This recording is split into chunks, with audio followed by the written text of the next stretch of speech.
Here's a list of ingredients and the items you'll need for making baked asparagus. Put the asparagus on a cutting board and cut 3 to 4 inches from the bottom to remove the hard part.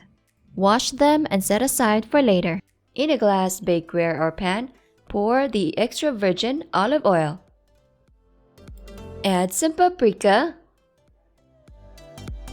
then couple pinches of salt and pepper. Adjust them to your liking. Mix it until well blended. Put the asparagus in the olive oil mixture. Toss them around until well coated. Bake in a preheated oven for 10 to 12 minutes at 350 degrees Fahrenheit.